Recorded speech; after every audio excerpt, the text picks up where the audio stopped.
December 2025 నాటికి కల్వకుర్తి పనులు మొత్తం పూర్తి చేయాలని సీఎం రేవంత్ రెడ్డి అధికారులను ఆదేశించారు.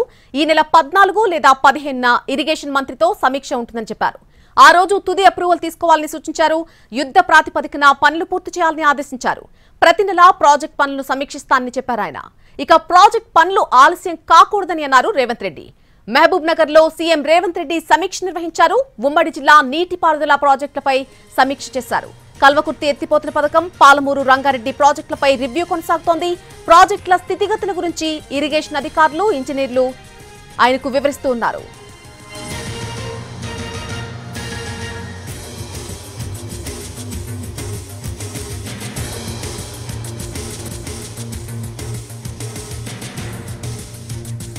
డిసెంబర్ 2025 నాటికి కల్వకుర్తి పనులన్నీ కూడా మొత్తంగా పూర్తి చేయాలంటూ సీఎం రేవంత్ రెడ్డి అధికారుల్ని ఈ సమీక్షలో ఆదేశించినట్టుగా తెలుస్తోంది. ఈ నెల 14 లేదా 15న ఇరిగేషన్ మంత్రితో సమీక్ష కూడా ఉంటుందని చెప్పారు. ఇక ఆ రోజు తుది అప్రూవల్ తీసుకోవాలని సూచనలు కూడా జారీ చేశారు. యుద్ధ ప్రాతిపదికన పనులు పూర్తి చేయాలని ఆదేశించారు. ప్రతి నెల ప్రాజెక్ట్ పనులు సమీక్షిస్తానని ఆయన చెప్పారు. ఇక ప్రాజెక్ట్ పనులు ఆలస్యం కాకూడదని అన్నారు రేవంత్ రెడ్డి. మహబూబ్ నగర్ లో సీఎం రేవంత్ రెడ్డి సమీక్ష నిర్వహించారు. దీనికి సంబంధించి పూర్తి అప్డేట్ మా ప్రతినిధి పాషా అందిస్తారు లైవ్ లో. పాషా,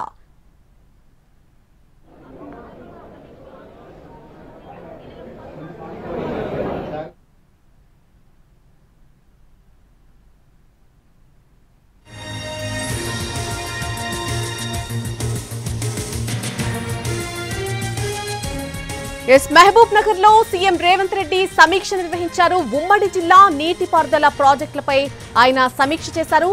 కల్వకుర్తి ఎత్తిపోతల పథకం, పాలమూరు రంగారెడ్డి ప్రాజెక్టులపై రివ్యూ కొనసాగింది.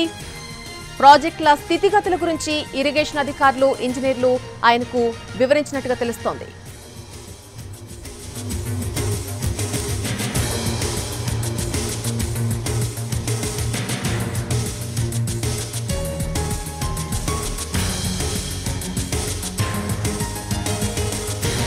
మహబూబ్ నగర్ కలెక్టరేట్ లో అధికారులు, ప్రజాప్రతినిధులు సంబంధించి ఒక సమీక్ష నిర్వహించారు సీఎం రేవంత్ రెడ్డి. ఆ సమీక్షకు సంబంధించి పూర్తి అప్డేట్స్ అందించడానికి మా ప్రతినిధి పాషా మళ్లీ లైవ్ లో అందుబాటులోకి వస్తున్నారు.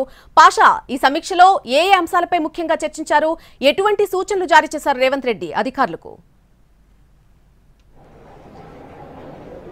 నళిని, ఉమ్మడి పాలమూరు జిల్లా సాగునీటి ప్రాజెక్టులపై ముఖ్యమంత్రి రేవంత్ రెడ్డి, అదే మాదిరిగా ఉత్తమ్ కుమార్ రెడ్డి దాదాపు 3 గంటల నుంచి సమీక్ష నిర్వహిస్తున్నారు. జిల్లాలో ఉన్నటువంటి ప్రధానమైనటువంటి ప్రాజెక్టులు Kalwakurthy lift irrigation, Palamuru Rangareddy, Tummilla, RDS, Bhima, Nettempadu, Koil Sagar ఈ ప్రాజెక్టులపై సమీక్ష నిర్వహిస్తున్నారు. మొత్తంగా ఈ సాగునీటి ప్రాజెక్టుల ద్వారా ప్రస్తుతం అందుతున్నటువంటి సాగునీరు ఎంత, లభ్యత ఎంత వినియోగంలోకి తీసుకుంటున్నారు, మరి సామర్థ్యం పెంచడానికి తీసుకోవాల్సినటువంటి చర్యలేంటి, ఈ ప్రాజెక్టుల కింద ఉన్నటువంటి R&R సమస్యలు, పునరావాస సమస్యలతో పాటు ఇప్పటివరకు ఎంత భూసేకరణ జరిగింది వంటి అంశాలను అధికారుల నుంచి సేకరించారు. అధికారులకి పలు సూచనలు ఇచ్చారు. 14 లేదా 15 తేదీల్లో మరోమారు నీటిపారుదల శాఖ మంత్రితో సమీక్ష నిర్వహించి ఆ తర్వాత అప్రూవల్స్ తీసుకుని తదుపరి చర్యలకు ఉపక్రమించాలని చెప్పేసి కూడా అధికారులను ఆదేశించడం జరిగింది.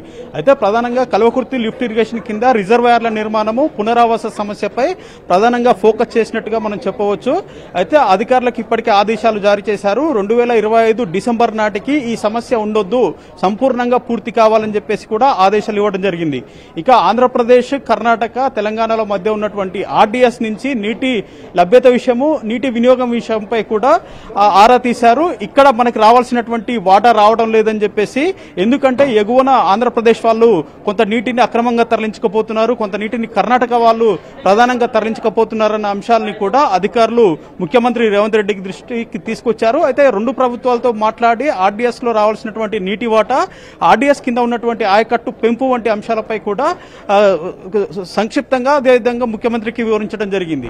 అయితే దీనిపై తదుపరి చర్యలు ఉంటాయి. ఖచ్చితంగా అధికారులు నివేదికలు సిద్ధం చేసుకుని 14వ తేదీన హైదరాబాద్ కు రావాల్సిందిగా వారికి సూచించడం జరిగింది. ఇక కోయిల్ సాగర్ కి సంబంధించి సామర్థ్యం పెంపు అంశంపై కూడా మాట్లాడడం జరిగింది. ప్రధానంగా ఉన్నటువంటి పునరావాస సమస్య, R&R సమస్యను పరిష్కరించాలి, ఇన్ని రోజుల పాటు ఎందుకు పరిష్కరించలేదు అని చెప్పేసి కొంత ఆగ్రహం వ్యక్తం చేసినటువంటి సిచ్యువేషన్ కూడా మనకి సమీక్షలో కనిపించింది.